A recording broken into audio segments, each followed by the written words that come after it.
नमस्कार, बहुत बहुत स्वागत है आपका। आप देख रहे हैं चार की चौकसी और मैं हूं आपके साथ ललित। खबरों की शुरुआत करते हैं। भोपाल से बड़ी खबर आ रही है। 27% ओबीसी आरक्षण पर अब बड़ी बैठक खत्म हो चुकी है। 27% आरक्षण को लेकर सभी पक्ष एक साथ नजर आए हैं। 22 सितंबर को मामले में सुनवाई होने वाली है। सुनवाई में एक साथ सभी पक्ष रखेंगे। इस मामले में पक्ष विपक्ष सभी एक साथ हैं। होल्ड पदों को अनहोल्ड करने पर सहमति बनी है। बैठक में महाधिवक्ता प्रशांत सिंह मौजूद रहे, याचिकाकर्ता और वकील भी मौजूद रहे। कानूनी अड़चनें दूर करने की कोशिश की गई हैं। 24 सितंबर से सुप्रीम कोर्ट में रोज सुनवाई होनी है। तो 27% आरक्षण को लेकर यह बड़ी बैठक थी। तो पक्ष विपक्ष सभी साथ खड़े नजर आए। जो कानूनी अड़चनें आ सकती हैं उनको भी दूर करने की कोशिश की गई है। और चलिए अब इस ओबीसी आरक्षण की टाइमलाइन भी समझ लेते हैं। 1 मार्च 2019 जब कमलनाथ सरकार का एक बड़ा फैसला आता है 1 मार्च 2019 को। और आपको बता दें कि ओबीसी आरक्षण 14% से बढ़ाकर 27% किया गया। मार्च 2020 में हाईकोर्ट ने फैसले पर रोक लगा दी थी। सितंबर 2021 में सरकार की नई गाइडलाइन सामने आई।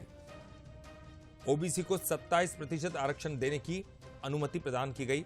अगस्त 2023 को हाईकोर्ट ने 87 और 13 का फॉर्मूला अपनाया। 28 जनवरी 2025 27% ओबीसी आरक्षण का रास्ता साफ हुआ। 22 अप्रैल 2025 52 पिटीशन सुप्रीम कोर्ट में ट्रांसफर की गई। 25 जून 2025 सुप्रीम कोर्ट ने मामले पर विशेष सुनवाई की। तो ये टाइमलाइन आपको बता रहे हैं अभी तक की। और खास बात यह कि ओबीसी आरक्षण पर दोनों ही पक्ष, चाहे वो सरकार हो या विपक्ष हो, दोनों ही साथ खड़े हुए नजर आ रहे हैं। और कानूनी अड़चन को दूर करने की कोशिश ये महत्वपूर्ण बैठक में की गई। और चलिए ज्यादा जानकारी के लिए बात करेंगे। हमारे साथ हमारे संवाददाता सूरज शर्मा हमारे सहयोगी जुड़ गए हैं। सूरज, अलग अलग मामले हमने देखे, लेकिन एक पहला ऐसा मामला है जिसमें चाहे वो सरकार हो या विपक्ष हो, दोनों साथ खड़े हुए नजर आ रहे हैं। कानूनी अड़चनों को दूर करने की कोशिश की गई है। तो अब ये माना जाए, चूंकि सुप्रीम कोर्ट में भी अब रोज सुनवाई होगी, तो ऐसे में अब वो रास्ता दूर नहीं है जिसकी पक्ष और विपक्ष दोनों ही अपेक्षाएं कर रहे हैं। देखिए, बिल्कुल ओबीसी आरक्षण को लेकर लंबे समय से सुप्रीम कोर्ट में याचिका थी और याचिकाओं के चलते सुनवाई भी अलग हो रही थी। लेकिन अब सरकार ने सर्वदलीय बैठक बुलाई, उसके बाद अब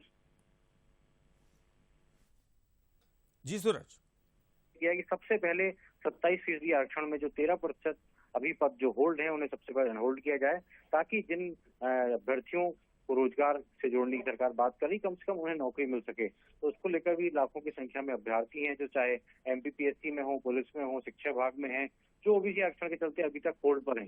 इसके साथ ही 22 तारीख से सुनवाई हो रही है। उसमें तमाम जो पक्ष हैं वो सरकार के साथ है। वो भी चाहते हैं कि जल्द से उस मामले का निपटारा हो। और ओबीसी आरक्षण को, जो कि जनसंख्या के हिसाब से मध्य प्रदेश में 52% है, तो ऐसे में उन्हें 27% आरक्षण मिलना चाहिए। तो सबसे पहली मांग यही है कि जो 13% आरक्षण अभी जो पद होल्ड किए गए हैं, सरकार सबसे पहले उन्हें अनहोल्ड करे। चलिए, बहुत बहुत शुक्रिया सूरज इस पूरी जानकारी के लिए। और बैठक में क्या कुछ हुआ, चलिए ये भी सुनने की कोशिश करते हैं।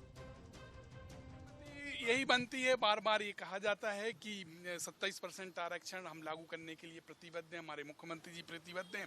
जब उनसे कहते हैं कि उनको अनहोल्ड क्यों नहीं करते, तो फिर वो कहते हैं कि आप लोग एक ओपिनियन बना दो। पिछली बार भी यही बात हुई थी। तो आपका जब मन होता है उसे कानून को लागू कर देते हैं, जब मन नहीं होता उसको नहीं लागू करते।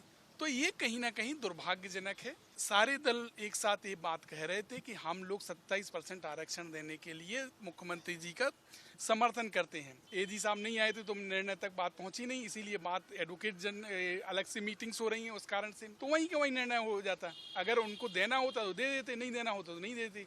जो ये प्रोसेस चल रही है, ये कहीं ना कहीं ये टालने की कोशिश की जा रही है।